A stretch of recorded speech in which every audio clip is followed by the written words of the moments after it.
Welcome to the Spotlight.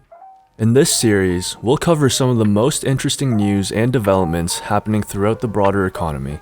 Let's jump right into it.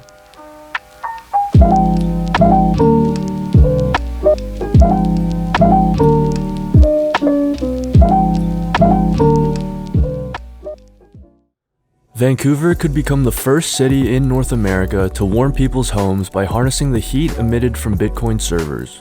Bitcoin mining company Mint Green runs their servers immersed in a non-conductive coolant that allows them to siphon off heat, and each digital boiler is set to recover more than 96% of the electricity used from Bitcoin mining in the form of heat energy. Each server generates enough energy to heat 350,000 square feet of space, which is the equivalent of heating the size of the Walt Disney Concert Hall in Los Angeles. Mint Green will be partnering with Lonsdale Energy Corporation, which uses geothermal heat pumps and natural gas boilers that provide heat to 7,000 apartments in Vancouver.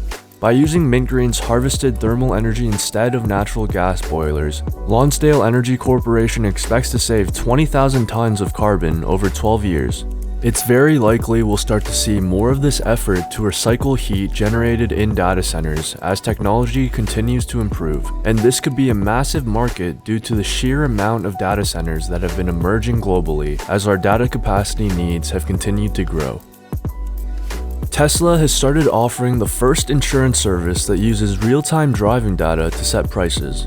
Unlike traditional insurance metrics used to calculate insurance premiums such as age, gender, and credit history, Tesla's real-time insurance measures 5 new factors: number of forward collision warnings, hard braking, aggressive turning, tailgating, and forced autopilot disengagements. Drivers with the safest score will save 30 to 60% compared to the standard policy. That means that premiums will change month to month depending on how your driving mood changes, but it provides a more equitable measure of insurance premium based upon actual driving ability rather than broad generalized metrics. LVMH reported a record year of earnings with revenues up 44% year over year and up 14% versus 2019 pre-pandemic levels. This was mainly driven by the fashion and leather goods division, which is now 51% larger than it was pre-pandemic. As a result, the dividend has also been raised by 67% to €10 per share. It's evident that buyers are still willing to spend despite the pandemic, and Asia has been a major driver of this growth.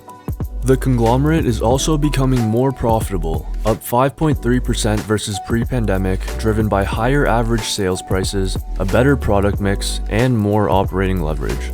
Increased profitability combined with positive working capital and a minimal change in capex helped drive €13.5 billion of free cash flow from operations, which is up 120% from both 2019 and 2020 levels. Management's commentary remains strong, stating that desirability should remain high for the foreseeable future, and the record high margins achieved in the fashion and leather goods division are sustainable and should be considered a new normal, mostly driven by volume and operating leverage. This print suggests that there should be some more upside to be found from many of the other luxury good conglomerates, who should also be reporting very strong results this quarter. The Biden administration is preparing to release an executive action to regulate digital assets such as Bitcoin and other cryptos as a matter of national security. It aims to bring order to the haphazard approach that the government currently uses to regulate crypto, as there's no consensus on matters such as whether some tokens should be registered as securities or how to oversee exchanges, stablecoins, and high-yield lending products. This isn't the first time that this administration has echoed this sentiment.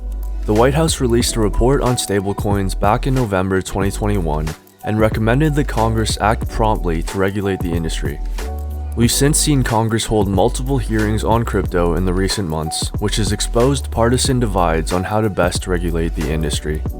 The Federal Reserve has also chimed in on digital currencies and released a report on central bank digital currency, or CBDC, earlier in January that laid out the pros and cons of digitizing the dollar. The report said that the Fed could start working on the project with support from the White House and Congress. This executive action from the White House could suggest that the creation of a digital dollar is an increasing possibility. Other countries have also deemed digital assets a matter of national economic security. Russia's central bank and finance ministry said recently that Bitcoin mining and trading activity should be more tightly regulated. Russian President Vladimir Putin called on regulators to soon form a unanimous opinion on how to regulate the space.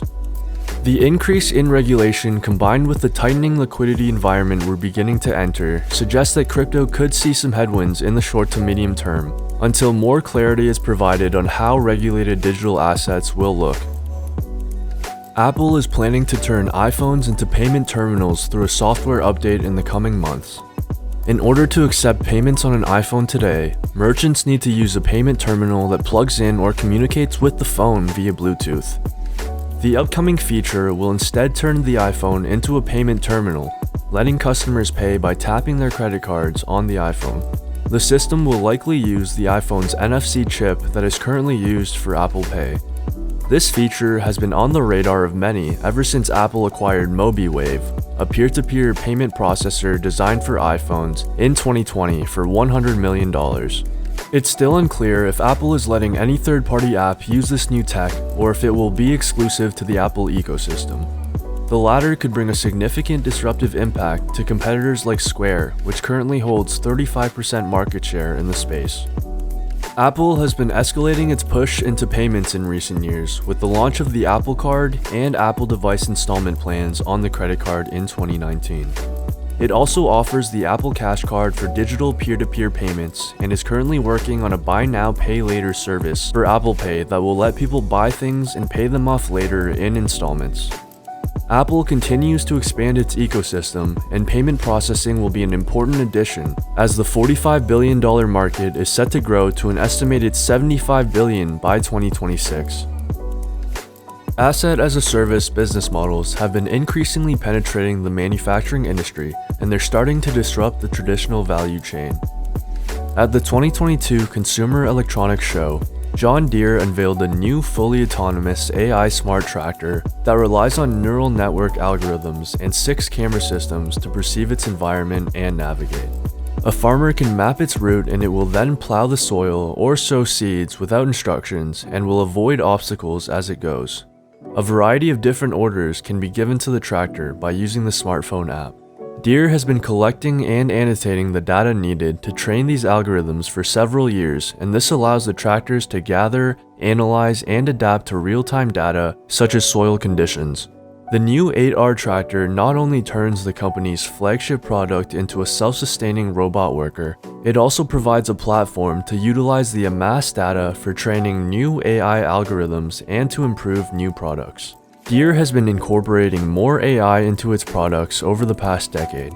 In 2021, the company paid $250 million to acquire Bear Flag Robotics, a startup that modifies tractors to make them more autonomous. In 2017, it paid $305 million to buy Blue River Technology, which uses AI to identify and eliminate unwanted plants using a high-precision blast of herbicide. The company is also considering selling the smart tractor as a subscription service. It seems as though traditionally cyclical industries are starting to adopt this SaaS-type business model that can provide them with more predictable and resilient cash flow streams, and this could be a growing trend as the technology that enables data and analytical insights from machines has made this business model an increasingly realistic option.